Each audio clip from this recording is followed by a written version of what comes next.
तो अमित शाह जी अब यूपी में ही रहेंगे तो केजरीवाल जी की जो शिकायत है वो शिकायत दूर होने वाली है अरविंद केजरीवाल की। अरविंद केजरीवाल जी चिंता ना करें। अमित शाह जी खाली राम मंदिर ही नहीं, कृष्ण मंदिर मथुरा भी जाएंगे, काशी भी जाएंगे, वो सब जगह जाएंगे वो। और जो हमारे बद्रीनाथ केदारनाथ है वहां भी जाएंगे वो अभी, क्योंकि उत्तराखंड में भी इलेक्शन है। नमस्कार दोस्तों, कैसे हैं आप लोग। उम्मीद है आप सभी अच्छे होंगे। उत्तर प्रदेश के अंदर अयोध्या, वहां स्थापित राम मंदिर और उस राम मंदिर में होती लूट इस वक्त चर्चा का विषय बनी हुई है। और इस पर अरविंद केजरीवाल ने एक और सवाल दाग दिया है। सवाल यह दाग दिया है कि योगी जी जाते हैं राम मंदिर, मोदी जी जाते हैं राम मंदिर, भारतीय जनता पार्टी वाले आरोप लगाते हैं कि विपक्ष वाले नहीं जाते हैं, अखिलेश यादव नहीं जाते हैं, राहुल गांधी नहीं जाते हैं। लेकिन दावा यह है कि अमित शाह भी राम मंदिर गए नहीं है पिछले 2.5 साल से।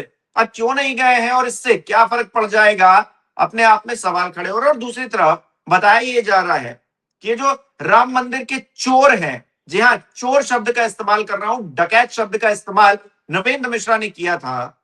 वो कह रहे हैं कि इन्होंने झाड़ू तक को नहीं बख्शा। जी हाँ, झाड़ू में भी कमीशन खाया है।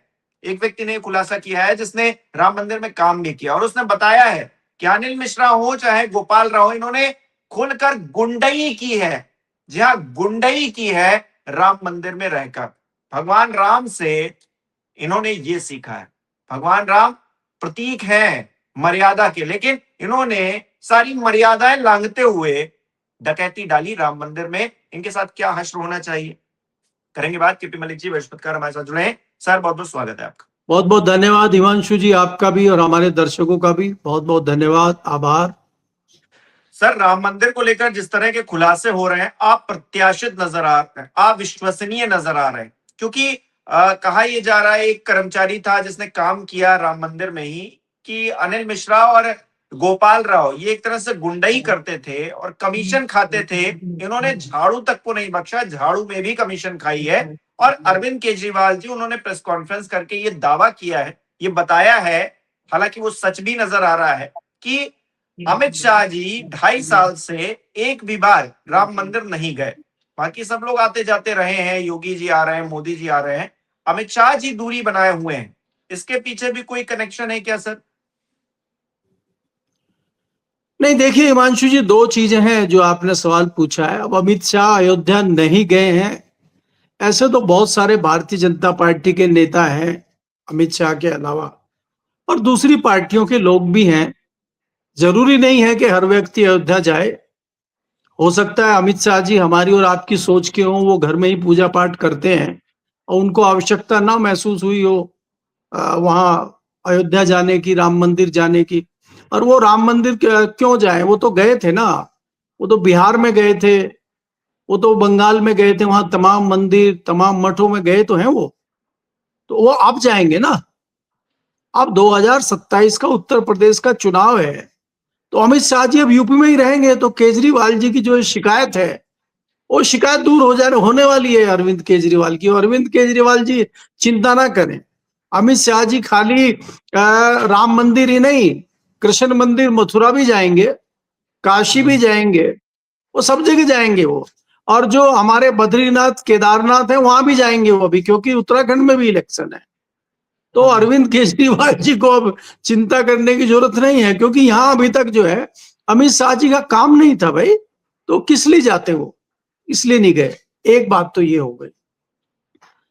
दूसरी बात जो आप कह रहे हैं कि नए नए खुलासे हो रहे हैं, देखिए ये बात तो जाहिर है कि चंदा चोरी हो रही थी। चंदा चोरी के अलावा मंदिर में जो भी चीजें हो रही हैं सब में जो है करप्शन था। अब आप ये बताइए कि जिस तरह की चर्चा चल रही है कि राम मंदिर में जिनकी सिक्योरिटी लगी हुई है वो राज्यसभा के मेंबर हैं और भारतीय जनता पार्टी के हैं, और उन्हीं की सिक्योरिटी एजेंसी है। और तथ्यों में यह भी आया है कि अगर 80 गार्ड लगे हुए हैं, बिल 160 का बन रहा है, और अभी यह हुआ कि भाई वहां 400 गार्ड लगे हुए हैं। 400 गार्ड लगने के बाद भी वहां चोरी हो रही है, 400 गार्ड रहने के बाद भी वहां व्यवस्था हो रही है। 400 गार्ड होने के बाद भी वहां पे जो है सीसीटीवी के सामने से चोरी करके ले जा रहे हैं। और एक बार नहीं, कह रहे हैं 70 बार चोरी हुई है और सीसीटीवी की रिकॉर्डिंग हटा दी गई है, बाकी चीजें हटा दी गई हैं। तो ये कोई छोटी मोटी चोरी नहीं है। इसको चोरी कहना बार बार, चोरी कह के इसको डकैती का अपमान करना है, डाके का अपमान करना है। इसको चोरी या जो है हेरा फेरी कह के या थोड़ा बहुत उस तरह से बात कह के इसको डकैती की और जो डाका पड़ना होता है उसकी हम इंसल्ट कर रहे हैं कहीं ना कहीं। हम तो देखिए नपेंद्र मिश्रा जी की बात पे हैं। नपेंद्र मिश्रा, अनिल मिश्रा, ये सब जो लोग हैं जो वहां काम कर रहे थे, ये सब क्रांतिकारी लोग हैं। और नपेंद्र मिश्रा जी कह चुके हैं भाई कि वो तो डकैती थी, वहां तो डाका पड़ रहा था, और उनकी बात सही सिद्ध हो रही है। लेकिन मैं एक बात आपको कह सकता हूं कि जिस प्रकार से भारतीय जनता पार्टी को सत्ता में लाने वाले भगवान राम थे, अयोध्या का मंदिर था, ये अयोध्या थी। जिस तरह से दुहा है भारतीय जनता पार्टी ने अयोध्या को और भगवान राम को, अब भगवान राम चुन चुन के उनसे बदला लेना शुरू कर दिया है। देखिए, पहला तो आप ये देखेंगे मंदिर बनते ही आपको याद होगा कि 2024 के चुनाव से पहले किस प्रकार से भव्य मंदिर का आयोजन किया गया था। सारे टीवी चैनलों पे चल रहा था, सबको दूर रखा गया था, कहीं कोई श्रेय ना ले जाए, कोई चुरा ना ले श्रेय भारतीय जनता पार्टी का। लेकिन क्या हुआ 24 के इलेक्शन में? अगर इतना ही जनता खुश थी, मदमस्त थी, मंदिर बन गया था, सब बहुत बढ़िया था, तो भारतीय जनता पार्टी अयोध्या की सीटें नहीं, आसपास की 1 दर्जन सीटें हार गई भाई। खाली अयोध्या की बात मत करिए, आसपास की 1 दर्जन सीटें हार गई भारतीय जनता पार्टी। तो क्या ये भगवान राम का प्रकोप था? यहां तो मैं निश्चित तौर पर भी ये कह सकता हूं कि भारतीय जनता पार्टी के ताबूत में कील ठोकने का काम भी भगवान राम ही करेंगे। और यहां पे जो चीजें हो रही हैं, हम कहें कि एसआईटी बन गई है, हम कहें कि पुलिस ने उसको अरेस्ट कर लिया, इसको ये कर लिया, वो कर लिया है, ये कुछ नहीं हो रहा है। धीरे धीरे सब चीजें अपने आप होती चली जाएंगी।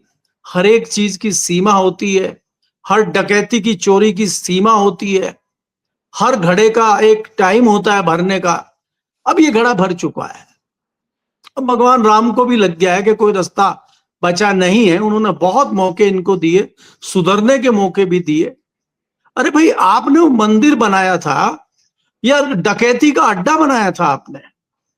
भगवान राम के मंदिर पे आप इस तरह से बना के, एक संस्थान बना के आप वहां लूट कर रहे हैं और आपको शर्म भी नहीं आ रही है। आप कल्पना कीजिए कि इसमें अगर कोई गलती से कोई दूसरे धर्म का व्यक्ति होता, कोई सिख होता, कोई मुसलमान होता या कोई ईसाई होता, वो भी कर्मचारी होता, तो आप तो भाई लपेट देते उसको। अभी तक तो पता नहीं क्या हो जाता। वो जरा सा यादव क्या निकल आया, आपने तो कहा शायद इसी ने अखिलेश यादव को बताया, क्योंकि ये भी यादव है। और आज जो है सबसे बड़ा जो साजिश करता है उसमें टिन्नू यादव का नाम चल रहा है। अरे टिन्नू यादव की औकात क्या है भाई? टिन्नू यादव की हैसियत क्या थी? एक ड्राइवर मंदिर के सिस्टम को चला रहा था, जहां करोड़ों का खेल डेली होता है, जहां 1 करोड़ का चंदा चढ़ता है। जो व्यक्ति कुंभ जा रहा था वो सीधा अयोध्या का रुख कर रहा था। तो ऐसे में टिन्नू यादव जो है वो क्रांतिकारी थे, बाकी सब सो रहे थे। ये चंपत लाल जी और फलाने ढिमके, अनिल मिश्रा और फलाने राव और ये सब सो रहे थे कुंभकर्ण नींद में। क्योंकि कुंभकर्ण भी तो रामायण का पार्ट है ना। रामचंद्र जी वहां चले गए वनवास और वो रावण के साथ लड़ाई लड़ रहे हैं कुंभकर्ण में, और उनके घर में यहाँ जो है रावण घुसे हुए हैं, ये तथाकथित रावण घुसे हुए थे अयोध्या में। तो अब ये लोगों, देखिए हिमांशु, ये आपको समझना पड़ेगा कि आपने पार्टियों को मूर्ख बनाया है, आपने अधिकारी को मूर्ख बनाया, आपने जनता को मूर्ख बनाया है। आपने जितने सियासी दल है उनके सांसदों को तोड़ने के लिए शाम दाम दंड भेद सब किया है, लेकिन आपने तो भगवान के साथ भी शाम दाम दंड भेद शुरू कर दिया। तो मुझे नहीं लगता कि भगवान आपको माफ करेंगे। और वो देखिए इसमें क्या है, सियासत के हिसाब से अगर आप देखेंगे, जो अंधा होके आपको वोट डालता था, जिनको हम अंधभक्त कहते थे, उनको भी नजर आने लगा है। जैसे कई सारे ऐसे परिवार थे कि वो कुछ भी हो, वो कहते थे चाहे 500 रुपए लीटर पेट्रोल हो जाए, हम 500 रुपए लीटर पेट्रोल लेंगे, लेकिन वोट भाजपा को ही देंगे, मोदी जी को देंगे। अब उनकी आस्था डगमगा गई है।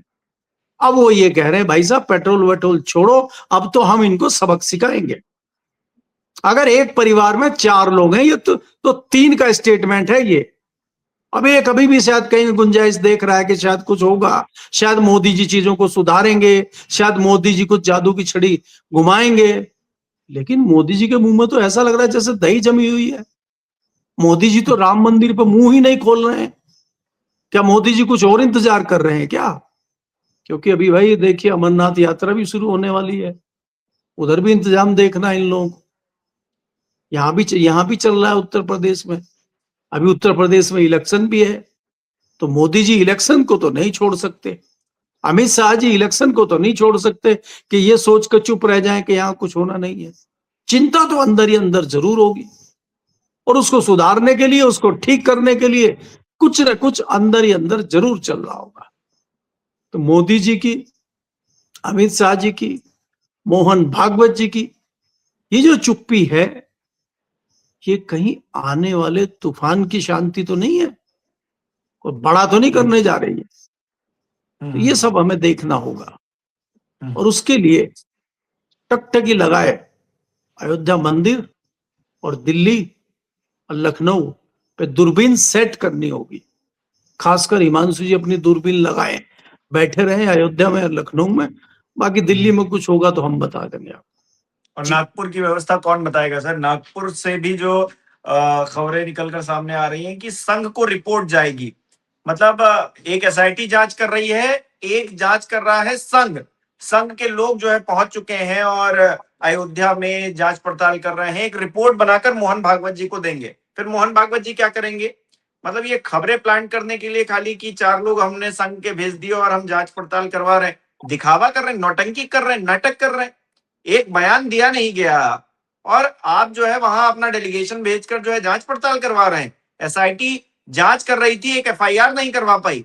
एसआईटी का गठन ही ट्रस्ट के कहने पर हुआ, एफआईआर भी ट्रस्ट के कहने पर हुई। जिन लोगों को पकड़ा जाना चाहिए था, अब तो लोग निकलकर सामने आ रहे हैं, कह रहे हैं कि भैया अनिल मिश्रा और गोपाल राव मंदिर में पूरी तरीके से मतलब कब्जा कर लेने वाली परिस्थिति में थे। वो पाए तो पूरे मंदिर पर कब्जा कर लें, हनुमानगढ़ी पर भी कब्जा कर लें जाकर, इस तरह की परिस्थिति थी। और संघ यहाँ पर कुछ लोगों को भेजकर जो जांच पड़ताल करवा रहा है।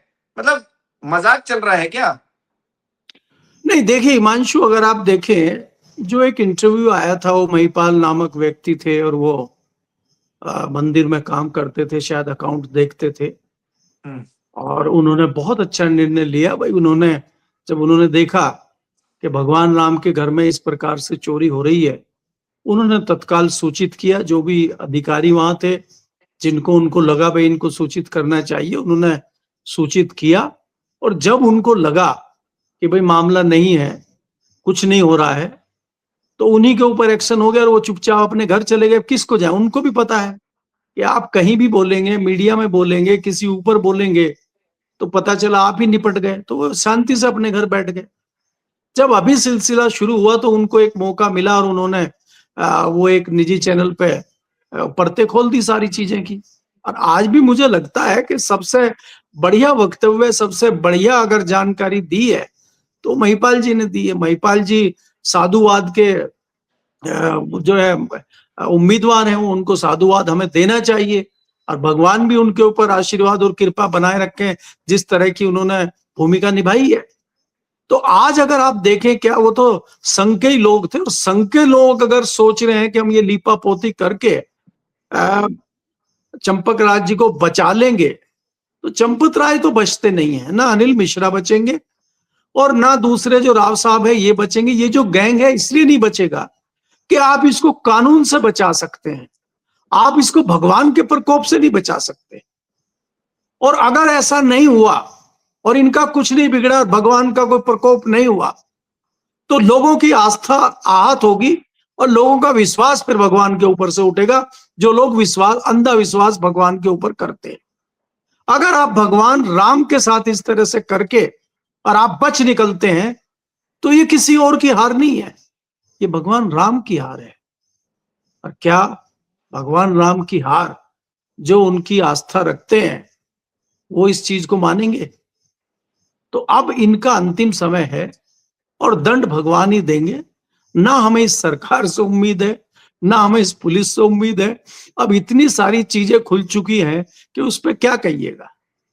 बताइए, वो कह रहे हैं कि भाई पहले भी धन की चोरी पता चली थी और पुलिस में बिना इन्फॉर्म किए पुलिस की गाड़ी आ गई और कई लाख रुपए बरामद कर लाए चंपत राय जी। तो भाई आपने वो टाइम एफआईआर क्यों नहीं करी? अभी फिर हैरानी की बात आ गई कि जब चोरी खुली तब भी आपने एफआईआर नहीं करी। आपने तो तुरंत आके सफाई देना शुरू कर दिया, आपका वीडियो आ गया। जब आपको लगा कि मामला ज्यादा बढ़ गया और चारों तरफ से दबाव आने लगा तो एक फॉर्मेलिटी कराई गई और आरएसएस ने जो है एक स्क्रिप्ट लिख के भेज दी फिल्म की और अभिनेताओं को कह दिया इस पे एक्टिंग शुरू कर दीजिए। तो एक्टिंग ये हुई कि भाई एसआईटी बनाने का जो चिट्ठी जाएगी, एसआईटी बनाने की जो इंफॉर्मेशन जाएगी वो ट्रस्ट देगी। लेकिन आज तक वो चिट्ठी जारी हमें होती हुई कहीं नेट पे, कहीं मीडिया में दिखी नहीं है कि जो चिट्ठी जारी ट्रस्ट ने की है कि भैया इस पे एफआईआर कीजिए, इस पे ट्रस्ट कीजिए, सरकार को उन्होंने कहा हो। ये सब बचाव में, सब मामले को किस प्रकार से दबाया जाए, किस प्रकार से मामले को हल्का किया जाए, ये सिर्फ लीपापोती में शुरू से आखिर तक लगे रहे और ये मामला धीरे धीरे सुलगता रहा और आज इस स्थिति में पहुंच गया है कि ये मामला भारतीय जनता पार्टी ही नहीं, आरएसएस के लिए, विश्व हिंदू परिषद के लिए और तमाम इनके संगठनों के लिए एक ऐसा कोड बन गया है कि अब ये इस प्रकोप से बच नहीं सकते। अच्छा, एक और आप मजेदार बात भी देखिए हो रही है सर, मजेदार जी, बात ये हो रही है। अभी इन्वेस्टिगेशन क्योंकि चल रही है, छापेमारी चल रही है, तो जो 8 लोग पकड़े गए उनमें से एक के घर पर एक संदूक मिला है। अब उस संदूक पर श्री राम मंदिर का ठप्पा लगा हुआ है, एक क्यूआर कोड है और बताया ये जा रहा है कि उसी में वो जो इलीगल पैसा था, जो चोरी किया गया पैसा था, वो रखा जाता था उसकी तरफ से। इतने दिनों बाद जो है उस शख्स को चूंकि पता था कि तलवार लटक रही है, जांच चल रही है, हम पकड़े जाएंगे, लेकिन इतने दिनों तक क्योंकि गिरफ्तारी तब तक हुई नहीं थी, इतने दिनों में वो संदूक गायब नहीं किया गया। संदूक अब मिल रहा है, संदूक वहीं का वहीं रखा है।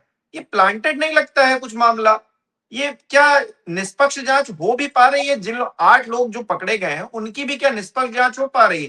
कहीं ऐसा तो नहीं है कि उन्हीं पर सारा ठीकरा, सारे सबूत उन्हीं के खिलाफ मिलेंगे, बाकी किसी के खिलाफ कोई सबूत मिलेगा ही नहीं? क्योंकि सबूत जो है वो फिक्स कर दिए गए हैं कि किनके खिलाफ मिलने हैं। अब उन्हीं लोगों के खिलाफ सबूत मिलेंगे, उनके घर पर संदूक मिलेगा, पैसे मिलेंगे, सब कुछ मिलेगा। देखिए हिमांशु, मैं पहले आपको कह चुका हूं कि अब हमें इस सिस्टम से कोई उम्मीद नहीं है। अब जो भी दंड देंगे वो भगवान देंगे। ये जो सिस्टम है ये इनको बचाने के लिए और जो नीचे के लोग हैं उनको फंसाने के लिए पूरी व्यवस्था करेंगे। जैसे आप फर्जी एनकाउंटर का नाम आपने सुना है ना, तो एक तरह से ये फर्जी एनकाउंटर ही होगा। उनके घर पे आपको तमाम चीजें मिलेंगी। आप ये देखिए वो जितने कर्मचारी थे, अगर वास्तव में उन्होंने चोरी की थी, कोई इस तरह की चीजें की थी, उनको तो खूब मौका मिला अपने घर से सामान हटाने का। क्यों नहीं हटाया उन्होंने? इतने मूर्ख तो है नहीं वो। वही वही चीज। तो ये जो सारी चीजें हैं, ये जो सारी चीजें हैं, देखिए मैं आपको पहले कह चुका, पुलिस सिस्टम की कठपुतली है, पुलिस सरकार की कठपुतली है और पुलिस वही काम करेगी जो सरकार चाहेगी। सरकार कौन है? सरकार के मठाधीश कौन है? तो पुलिस की क्या हैसियत है? यही पुलिस कल को अगर सत्ता बदल जाएगी, यही पुलिस रिवर्स गियर लगाएगी और नीचे वालों को सबको बरी कर देगी, ऊपर वालों को उठाना शुरू कर देगी अगर सत्ता बदले और दमदार सत्ता आ जाए तो इसलिए खाली पुलिस का कह देना, पुलिस तो नूरा कुश्ती कर रही है, पुलिस तो बेचारी अपना फॉर्मेलिटी कर रही है, पुलिस उससे का तो क्या रिमांड मतलब? भी नहीं मांगी जा रही सर, पुलिस से तो इसीलिए रिमांड, मतलब हंसी आती देखिए, है। पुलिस रिमांड इसलिए नहीं मांग रही है कि पुलिस भी तो अभिनय कर रही है ना भाई। जब पूरी स्क्रिप्ट लिख दी है और उसकी स्क्रिप्ट में लिख दिया गया किस किस को क्या क्या अभिनय करना है, तो सब अपना अपना अभिनय कर रहे हैं। तो अभिनय चल रहा है पुलिस का भी।